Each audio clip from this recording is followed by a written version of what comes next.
न गन्तव्यको ज्ञान छ न बाटोको ठेगाना। कस्तो हो यो दुविधा, कस्तो हो यो चाहना।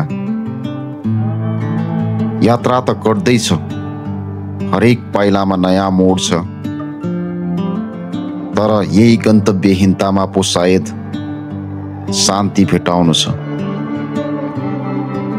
मेरा चाहनालाई व्यस्तताको साङ्लो चाहिँदैन अब, केवल हावाको साथमा बग्ने मन छ।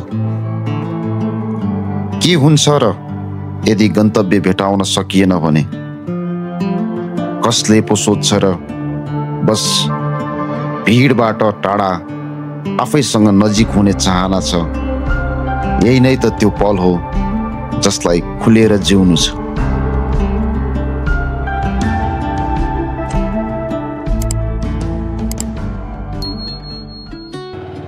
Hello guys, welcome to my channel once again. So आज हामी फेरि एउटा नयाँ राइडमा निस्किसकेका छौँ। एज युजुअल अब राइडको डेस्टिनेसन चाहिँ वी डोन्ट नो। आज हामी गन्तव्यविहीन यात्रा गर्दैछौँ। लेट्स होप यात्राको दौरानमा चाहिँ हामीले कुनै न कुनै एउटा गन्तव्य अवश्य भेटाउनेछौँ भन्ने आशा राखौँ। So first of all will go to Lagankhel होइन, अनि त्यसपछि आएर त्यहाँ पुगेर हामी चाहिँ बाइकमा फ्युल हाल्छौँ। अनि बाइकमा फ्युल हालेर त्यसपछि we will take road of Saku हुँदै अगाडि बढ्दै जाउँ कहाँ पुगिन्छ। ओके, ल फ्युल हाल्ने काम चाहिँ हाम्रो भइसकेको छ होइन। अब हामी हाम्रो यात्रा सुरु गर्छौँ। So destination is unknown still होइन। So we are heading towards the route of Saku from Lagankhel. अब हामी यहाँबाट कोटेश्वर हुँदै जडीबुटी निस्किन्छौँ फर्स्टमा, अनि त्यसपछि बल्ल चाहिँ हामी साकुतर्फ अगाडि बढ्छौँ। अब त्यहाँबाट स्टिल अगाडि कता कता पुगिन्छ होइन, मैले भनिहालेँ डेस्टिनेसन इज स्टिल अननोन। अरे भाइ कस्तो ल्याङ गरे यार बाट यार गाडी यार।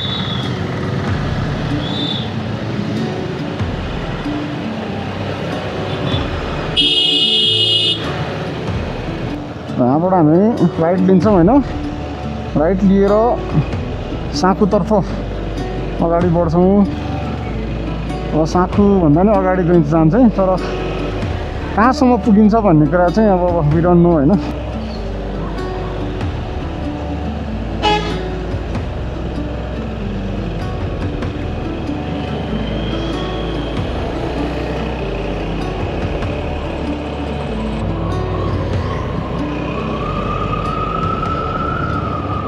हो सहर बजारबाट अलिक टाढा आयो नि त। हो त यार सही छ। ओहो हो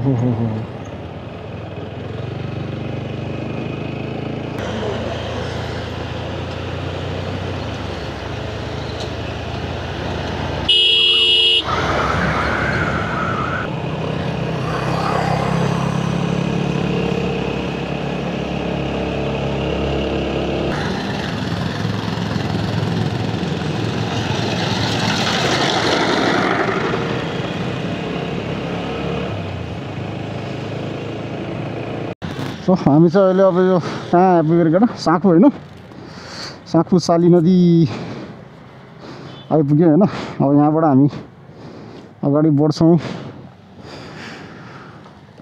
लोकेसन इज स्टिल अननोन होइन, destination is still unknown. So guys हामी फेरि अब अगाडि बढिसकेका छौँ होइन। हामी अब यो साकुबाट चाहिँ लेफ्ट साइडतिर लागेर अगाडि बढ्दैछौँ। So this road leads to Melamchi. यहाँबाट 26 किलोमिटर छ रे मेलम्ची चाहिँ। अब मेलम्ची पुगिन्छ या पुगिँदैन आई डोन्ट नो, यो चाहिँ अब समयलाई नै छोडिदिउँ होइन।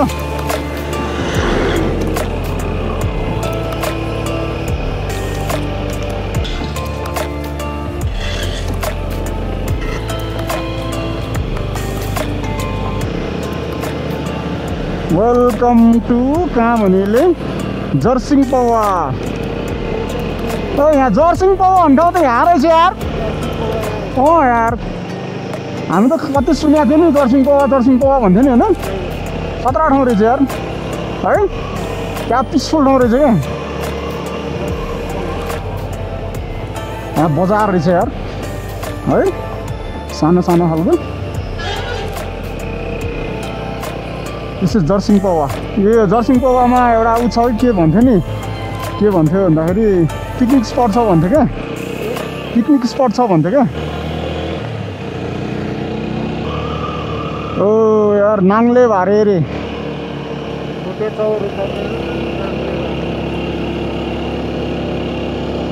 पाँचतिरै होला सायद जान त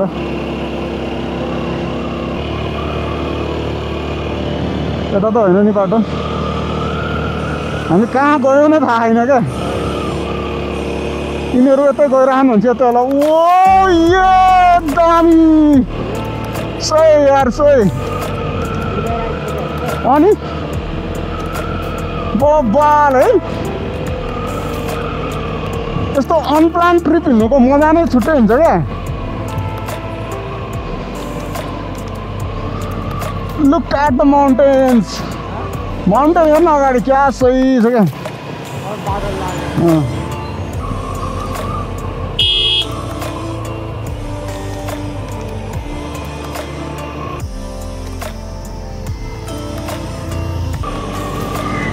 ओहो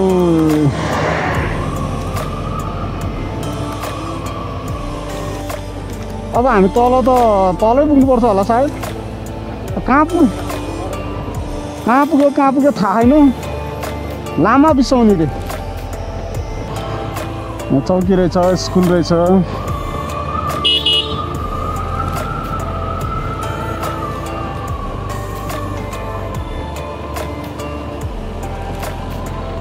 हामी आइपुग्यौँ चाहिँ कहाँ क्या यस्तो दामी रहेछ पारिपट्टि गाउँ क्या यो के हो त थाहा छ यो के हो अमृसो यो कुचो बनाउने यसको त नि मान्छेहरूको मकै पाकेर हेर्न पुरै चाहिँ नि सुकिएर ढोड एक्लै निकालेर हिँड्छ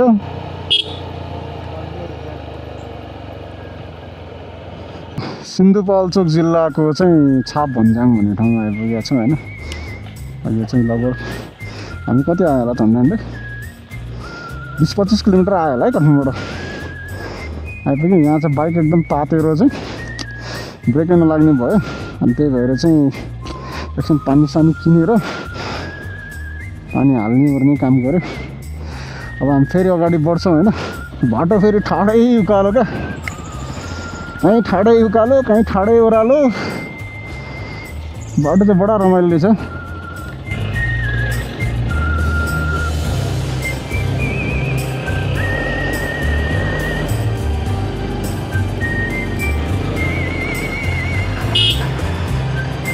मेलम्ची जाने बाटो हो भाइ कति टाइम लाग्छ यहाँबाट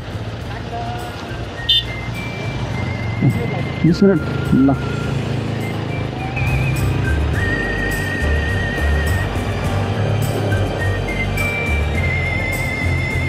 1:30 बज्यो 1:30 बज्यो हामी घर पुग्दा त राति हुन्छ यार आज खतरा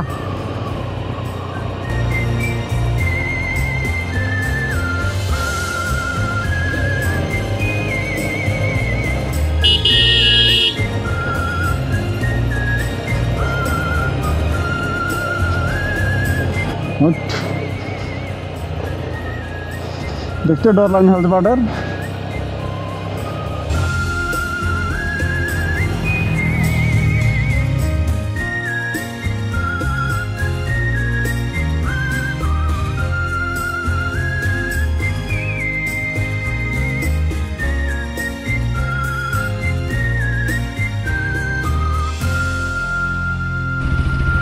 हामी चाहिँ घुम्दै होइन आइपुगेर केटा अहिले के भन्नु हो छापा गाउँमा आइपुग्यो होइन अब यहाँबाट चाहिँ अझै लगभग 25-30 मिनट जस्तो लाग्छ अरे माथि मेलम्ची बजार पुग्न माथि देखिएको बजार चाहिँ मेलम्ची बजार अरे आजको डेस्टिनेसन पोइन्ट चाहिँ त्यही होला जस्तो छ होइन हामीले सोचेको पनि थिएन हामी मेलम्ची आउँछ भनेर है सोचेको थियो त हामी घुम्दै खेल्दै आयो आएर चाहिँ धेरै रमाइलो भयो अहिलेसम्म ल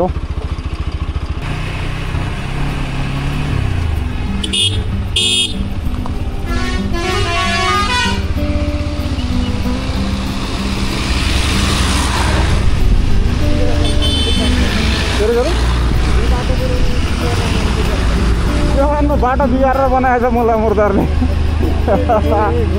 पुरै बाटो घुमाएछ यार खत्रैसँगले घुमाएछ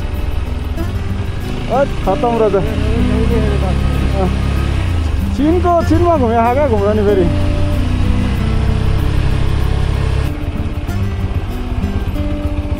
बिग्रिरहेको छ बाटो यहाँ चाहिँ यहाँसम्म 30 छ भन्थ्यो यहाँबाट बिग्रिहाल्यो नि बाटो पुरै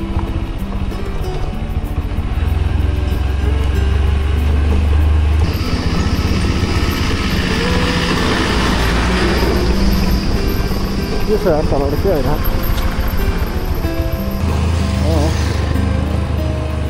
ओहो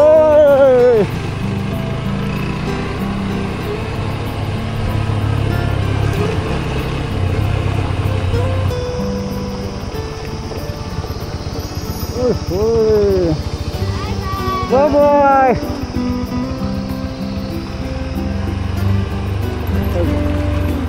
Which way? कौन सी बात है?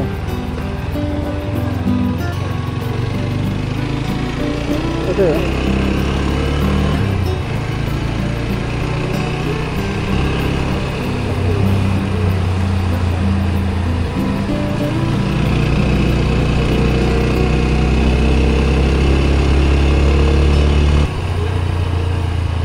घर से निकले थे तब हमें पता नहीं था कहाँ जा रहे हैं क्या कर रहे हैं है ना और लेकिन जाते जाते डेस्टिनेशन भी मिल गया है ना आनंद भी मिल गया सब कुछ मिल गया मौसम बहुत सुहाना है सिंधु बाजार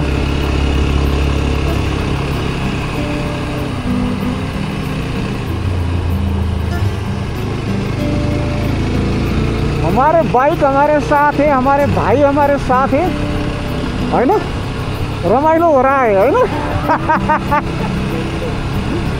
कि कसो सिंधु पोल ओहो त्यस्तो भाइ रमाइलो भएर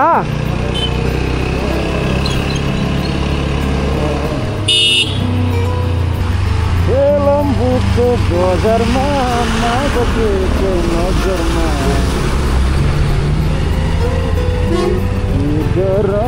के गरौँ मन भयो कान्छीको धर्म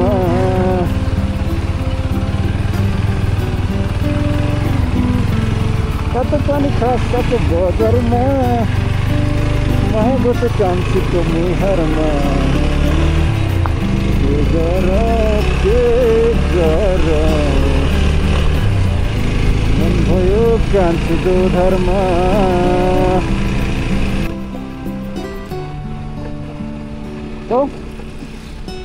आजको हाम्रो यात्रा एकदमै रमाइलो भइरहेछ होइन अब सुरुमा हामीसँग कुनै गन्तव्य नै थिएन we did not have any destination होइन हामी त्यही पनि अब एउटा बाटोलाई अगाडि राखेर अगाडि बढ्दै बढ्दै आयो फाइनली हामी मेलम्ची आइपुग्यौँ हामीले इमेजिन नै गरेको थिएन कि we are heading towards Melamchi भनेर होइन हामी मेलम्ची पुग्छौँ भनेर हामीले सोचा पनि थिएन क्या तर finally we have reached Melamchi बजार दिस वान इज मेलम्ची बजार होइन हामी चाहिँ मेलम्ची आइसकेका छौँ अब यसैलाई चाहिँ हाम्रो आजको अन्तिम गन्तव्य फाइनल डेस्टिनेसन बनाउँछौँ अब आजै हामी यहाँबाट फर्किने कि नफर्किने भन्ने कुरा चाहिँ we will decide later still हामी अझै पनि अननोन छौँ त्यो कुरामा चाहिँ अझै पनि थाहा छैन के गर्ने भन्ने कुरामा अहिले चाहिँ बिहान चाहिँ दिउँसोको 2:30 हुन लाग्यो 2:26 राइट नाउ होइन अब 2:26मा चाहिँ हामी मेलम्ची आइपुगेर यहाँ एकछिन घुमेर फेरि फर्किनु भनेर त सायद अलिकति गाह्रै हुन्छ होला होइन नाइट सकिन ट्राभल गर्ने भन्ने कुरा हो अब हामी चाहिँ यहाँ केही समय बस्छौँ हेर्छौँ दृश्य अवलोकन गर्छौँ मेलम्ची बजारलाई कस्तो लाएर अनि त्यसपछि सायद अब आज यतै बस्छौँ होला to find any good place to stay होइन stay here and we'll move to Kathmandu tomorrow morning first flight. So this is Melamchi बजार दोकान रहेछ यार सही ठाउँ रहेछ यार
ओके गाइज हामी चाहिँ अब यो के अरे यता चाहिँ नि हाम्रो प्रोग्राम सही सकाएर चाहिँ घर फर्किने स्थितिमा थियौँ विचारमा थियौँ फर्क्यौँ कि जस्तो लागेको थियो होइन तर फाइनल्ली चाहिँ अब रात धेरै परिसक्यो टिफोर धेरै हिँड्छ भन्ने कुरा भयो त्यही भएर हामी चाहिँ आज चाहिँ मेलम्चीकै एउटा के होटलमा मेलम्ची भ्यू साइड होटल भन्ने उसमा चाहिँ रोकेका छौँ होइन रिभर साइड होटलमा बसेका छौँ है सो आज हामी यहीँ बस्छौँ अर्ली इन द मर्निङ भोलि चाहिँ अब बिहानै अब निस्किन्छौँ अब भोलि त अफिस पनि पुग्नु पऱ्यो होइन त्यसले गर्दाखेरि चाहिँ एकदम रमाइलो भयो नि सन्जय एकदम रमाइलो भयो खतरा रमाइलो गऱ्यो नयाँ ठाउँ नयाँ ऊ होइन मेरो लागि पनि नयाँ उसको लागि पनि नयाँ होइन धेरै रमाइलो भयो आज अनि त्यसमाथि रिभर साइड भनेपछि यस्तो झन् अब खत्रै भएर कति अगाडिदेखिको त्यो सोच थियो क्या कुनै रिभर साइडमा गएर चाहिँ कुक गरेर राइड गरेर जाने कुक गर्ने भन्ने प्लान थियो अझ क्याम्पिङै गर्ने प्लान थियो अनि तर हामीले आज चाहिँ क्याम्पिङ गियर्सहरू चाहिँ केही पनि ल्याएको थिएन त्यसले गर्दाखेरि चाहिँ अब आज होटलमा बस्नुपर्ने भयो होइन so thank you for watching guys है एकदम किप सपोर्टिङ मेरो च्यानललाई चाहिँ एकदम सब्सक्राइब गरिदिएर लाइक कमेन्ट गरिदिएर मेरो भिडियोलाई चाहिँ एकदम अब कमी कमजोरीहरू हुनसक्छ होइन यस्तो चाहिँ गर्दै अब अझ राम्रो हुन्थ्यो भनेर चाहिँ तपाईँहरूले भनिदिनु भयो भने चाहिँ बेटर हुन्छ so keep on supporting guys म फेरि पनि आगामी दिनमा एकदम नयाँ नयाँ किसिमको चाहिँ आइडियाहरू चाहिँ सहितको भिडियोजहरू चाहिँ ल्याउने प्रयास गर्छु होइन keep on watching thank you very much जय नेपाल